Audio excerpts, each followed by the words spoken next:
Okay, इसके पहले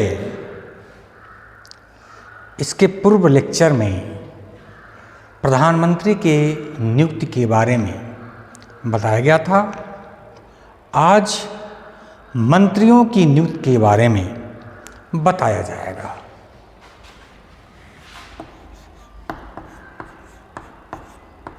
मंत्रियों की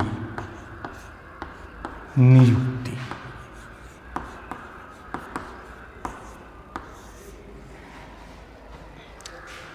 अनुच्छेद 75(1) अनुच्छेद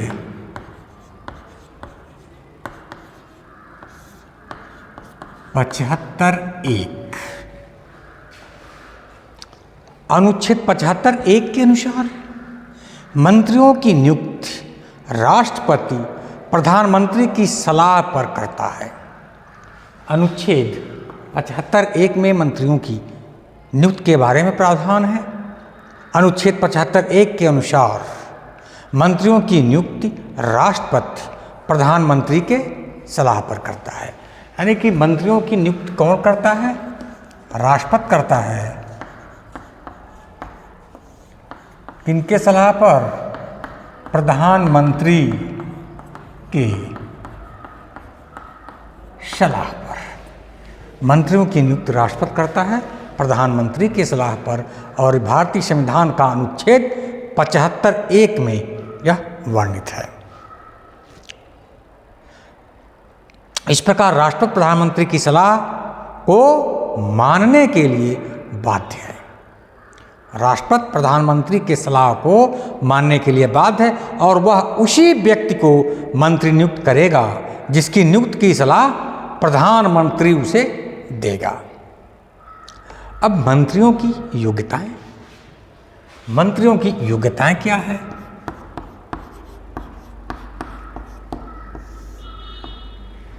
मंत्रियों की योग्यताएं। मंत्रिपरिषद का सदस्य बनने हेतु निम्न योग्यताएं आवश्यक है। पहला क्या है? ऐसा व्यक्ति संसद के किसी सदन का सदस्य हो। ऐसा व्यक्ति संसद के किसी सदन का सदस्य हो, चाहे वो निम्न सदन हो या उच्च सदन, किसी भी सदन का वो व्यक्ति सदस्य हो। यदि मंत्री पद पर नियुक्ति के समय कोई व्यक्ति संसद के किसी भी सदन का सदस्य नहीं है तो अनुच्छेद 75(5) के अनुसार यदि कोई व्यक्ति है जिस समय वह मंत्री बनता है किसी भी सदन का सदस्य नहीं है, किसी भी सदन का सदस्य नहीं है, अनुच्छेद 75(5) अनुच्छेद 75(5) यह स्पष्ट यह कहता है यदि कोई व्यक्ति मंत्री बनता है उस समय वह किसी भी सदन का सदस्य नहीं है तो उसे 6 माह के भीतर संसद का सदस्य बनना अनिवार्य है। जिसमें वह व्यक्ति मंत्री बनता है संसद के किसी भी सदन का सदस्य नहीं है तो उसे 6 माह के भीतर किसी भी संसद के किसी भी सदन का सदस्य बनना अनिवार्य है, अन्यथा 6 माह के बाद उसे मंत्री पद छोड़ देना होगा। मंत्री जिसमें बन रहा है वो किसी भी सदन का सदस्य नहीं है, यानी कि किसी भी व्यक्ति सदन का सदस्य नहीं है, वो भी व्यक्ति मंत्री बन सकता है बशर्ते कि 6 माह के भीतर उसे किसी भी सदन का सदस्य होना अनिवार्य है, नहीं तो उसे मंत्री पद छोड़ना पड़ेगा। अनुच्छेद 75(5) से स्पष्ट है कि किसी भी सदन का सदस्य न होने पर भी कोई व्यक्ति प्रधानमंत्री, मुख्यमंत्री या मंत्री पद पर नियुक्त किया जा सकता है, परंतु ऐसी नियुक्ति केवल 6 मास के लिए ही की जा सकती है, और यदि ऐसा व्यक्ति 6 मास के भीतर संसद के किसी सदन का सदस्य नहीं बन जाता है तो वह मंत्री पद पर बना नहीं रहेगा। अतः किसी गैर सदस्य के लिए 6 मास से अधिक समय तक मंत्री पद पर बना रहना तभी संभव है जब वह उक्त 6 मास की अवधि के भीतर संसद के किसी सदन का सदस्य बन जाए। सर्वोच्च न्यायालय ने एक मामले में सर्वोच्च न्यायालय ने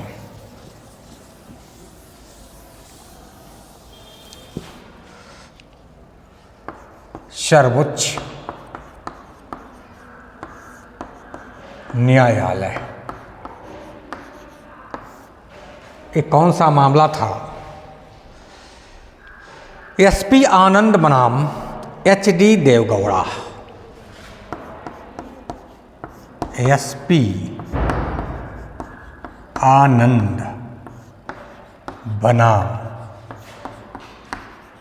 HD देवगौड़ा। एसपी आनंद बनाम HD देवगौड़ा। यह मामला 1996 का है। 1996 का यह मामला है। मामले में यह निर्णय दिया है कि एक ऐसा व्यक्ति, सर्वोच्च न्यायालय ने इस मामले में यह निर्णय दिया है कि ऐसा व्यक्ति जो संसद के किसी भी सदन का सदस्य नहीं है, उसे 6 माह के लिए प्रधानमंत्री, मुख्यमंत्री या मंत्री नियुक्त किया जा सकता है, परंतु यदि वह इसी अवधि के अंदर संसद के किसी सदन का सदस्य निर्वाचित नहीं होता है तो वह मंत्री या प्रधानमंत्री नहीं रहेगा। राज्यसभा का कोई भी सदस्य, राज्यसभा का कोई सदस्य मंत्री या प्रधानमंत्री बन सकता है। सर्वोच्च न्यायालय ने एक और मामला है, सर्वोच्च न्यायालय ने SR चौहान बनाम पंजाब राज्य, ये 2001 का मामला है। SR चौहान बनाम पंजाब राज्य के मामले में यह निर्णय दिया है कि यदि कोई गैर सदस्य मंत्री नियुक्त किए जाने के 6 माह के भीतर सदस्य निर्वाचित नहीं हो पाता है तो उसे दोबारा मंत्री नियुक्त नहीं किया जा सकता। अनुच्छेद 164, अनुच्छेद 164(4), अनुच्छेद 164(4), अनुच्छेद 164(4) सामान्य नियम का अपवाद है और इसकी वैधता केवल 6 माह के लिए ही सीमित है। मंत्रियों द्वारा शपथ।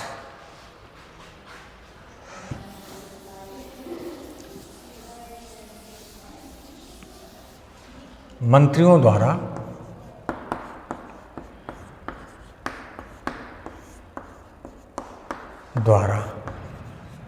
शपथ।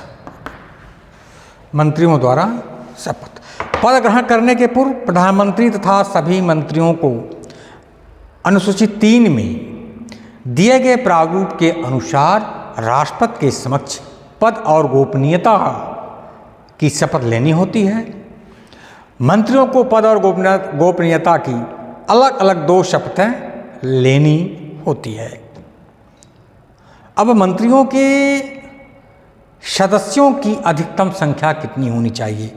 तो 2003 में 91वें संविधान संशोधन द्वारा अनुच्छेद 75 में 91वें संविधान संशोधन 2003 में हुआ था, जिसमें अनुच्छेद 75 में संशोधन करके खंड 1 के पश्चात नए 2 खंड 1 क तथा 1 ख जोड़े गए हैं। नया जोड़ा गया खंड 1 क मंत्रिपरिषद में मंत्रियों की अधिकतम संख्या का निर्धारण करता है। खंड 1 क के अनुसार प्रधानमंत्री सहित मंत्रियों की कुल संख्या लोकसभा की कुल सदस्य की संख्या के 15% से अधिक नहीं होनी चाहिए। यानी कि मंत्रियों की संख्या जितना लोकसभा में कुल सदस्य है उसके हिसाब से 15% ही होनी चाहिए। यानी कि मंत्रियों की संख्या 15% से ज़्यादा नहीं होनी चाहिए। किसी भी सदन के सदस्य को मंत्री बनाया जा सकता है। इस प्रकार राज्यसभा के किसी सदस्य को भी प्रधानमंत्री या मंत्री नियुक्त किया जा सकता है, परंतु यह अधिक लोकतांत्रिक माना जाता है कि मंत्रीगण लोकसभा के ही सदस्य हों। धन्यवाद।